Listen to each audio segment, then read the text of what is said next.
Hello छोटे भाई छोटी बहन, मैं हूँ आपका मेंटर आदित्य भैया। और आज मैं आप लोगों को के लिए लेके आया हूँ 20 most important questions for board exam Sanskrit के क्लास 10th, जो मोस्ट रिलेवेंट हैं, जो आते रहते हैं बार बार बोर्ड एग्जाम्स में और आप लोगों को बहुत मदद करेंगे बोर्ड एग्जाम्स में नंबर बूस्टर्स की तरह।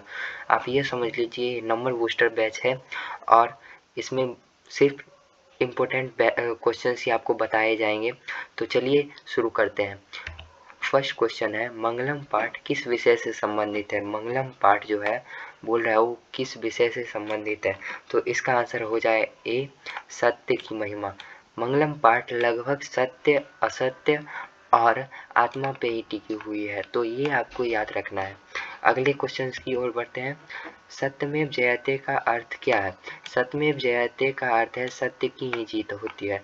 यह स्लोगन हम लोगों को अपने अशोक चक्र के नीचे, अशोक स्तंभ के नीचे भी मिल जाता है। सत्यमेव जयते जिसका अर्थ होता है सत्य की ही हमेशा जीत होती है।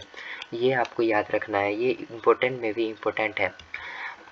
सत्य स्यापि हितम मुख्यम किस आच्छादित बताया गया है? तो इसका आंसर हो जाएगा हिरण्मय पात्रे, यानी सत्य का मुख किस पात्र से ढका हुआ बताया गया है।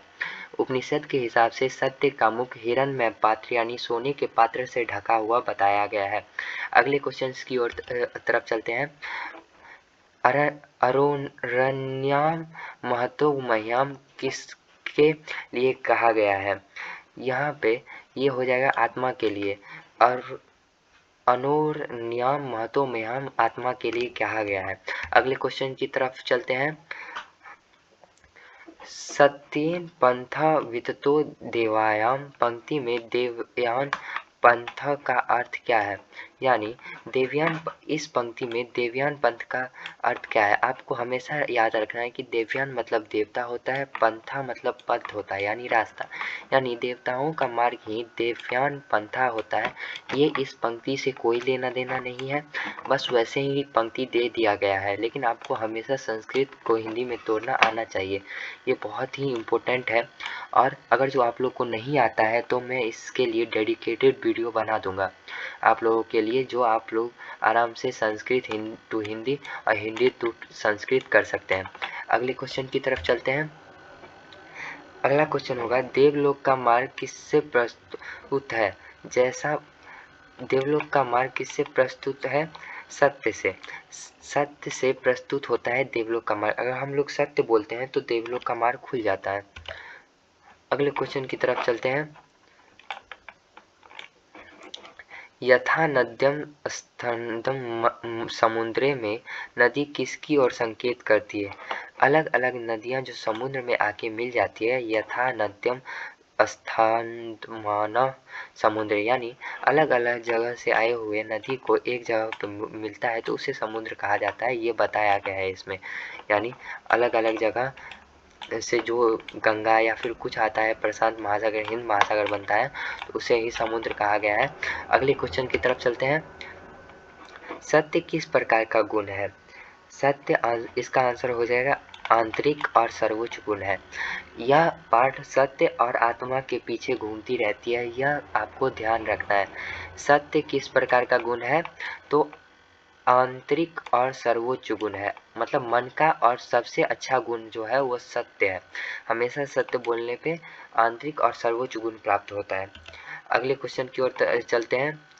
तमेव विदित्वाति मृत्यु में ति में तम सर्वनाम किसके लिए प्रयुक्त होता है?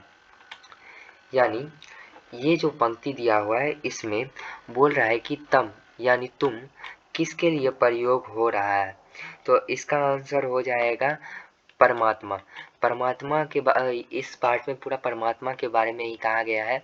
तो परमात्मा जो सत्य की ओर ले जाते हैं और सत्य बोलने पे हम अब आत्मा परमात्मा से मेल हो जाती है और सारे नदी जैसे समुद्र से मेल हो जाते हैं, तो ऐसे ही। अगले क्वेश्चन की तरफ चलते हैं। मंगलम पाठ मुख्य रूप से किस भाषा से अनुदित भावों का आधारित है?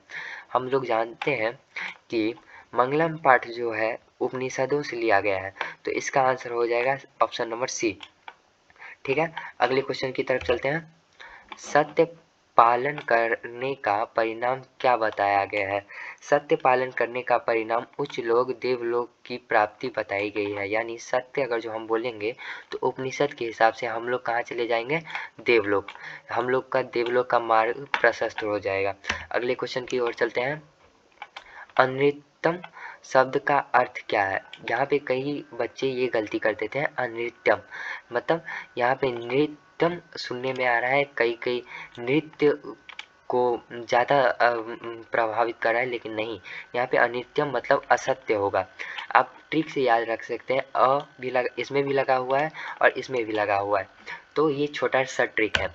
अगले क्वेश्चन की ओर चलते हैं। मंगलम पाठ छात्रों को क्या संदेश देता है? मंगलम पाठ छात्रों को सत्य बोलने और सत्य के मार्ग पर चलने का संकेत देता है। मैंने आपको पहले ही बताया था, ये पूरा पाठ सत्य के चारों ओर घूमती है और आत्मा परमात्मा और नदी समुद्र के बीच घूमती है।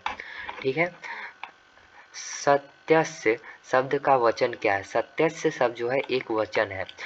एक वचन, बहुवचन, द्विवचन। द्विवचन सिर्फ संस्कृत में होता है और हिंदी में नहीं होता है, और एक वचन, द्विवचन, बहुवचन संस्कृत में होते हैं। ओके, ये आपको याद रखना है, ये कभी कभी पूछ देता है।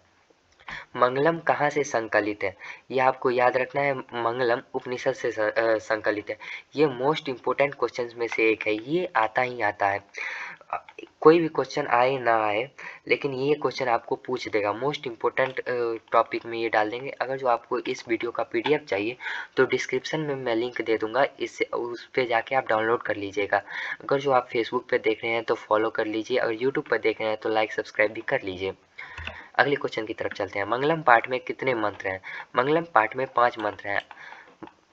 अगले क्वेश्चन की तरफ चलते हैं, जो इसमें कुछ बताने लायक नहीं था इसलिए नहीं बता पाए। उपनिषदों के रचनाकार कौन माने जाते हैं? महर्षि याज्ञवल्क्य और आदि ऋषि। महर्षि याज्ञवल्क्य इसलिए दिया गया है क्योंकि इनका महत्वपूर्ण योगदान था उस उपनिषद को लिखने में, और बाकी बहुत सारे ऋषि मुनि हैं जिनका वर्णन नहीं किया गया है। अगले क्वेश्चन की तरफ चलते हैं। अणु से छोटा कौन है? अणु से छोटा आत्मा है। यह आपको याद रखना है। किसकी जय होती है? सत्य की हमेशा जय होती है, यह आपको याद रखना है। बहती नदी अंत में कहाँ मिलती है? बहती नदी अंत में समुद्र में मिलती है। यह पहले संस्कृत में भी आप लोग देख चुके हैं, अब हिंदी में है। आज के लिए बस इतना ही। Thank you so much class attend करने के लिए, और याद रखना है, इस सभी को नोट डाउन करके रिवाइज कर लेना है और बार बार देखते रहना है, क्योंकि ये मोस्ट इम्पोर्टेंट क्वेश्चन में से है। इसलिए 20 क्वेश्चन थे, एक और क्वेश्चन मैंने ऐड किया है क्योंकि वो भी बार बार पूछा जाता है। और भी बहुत सारे चैप्टर्स का लेके आऊँगा, बहुत सारे सब्जेक्ट का लेके आऊँगा। जुड़े रहिएगा। टेक केयर और पढ़ते रहिएगा। Okay bye.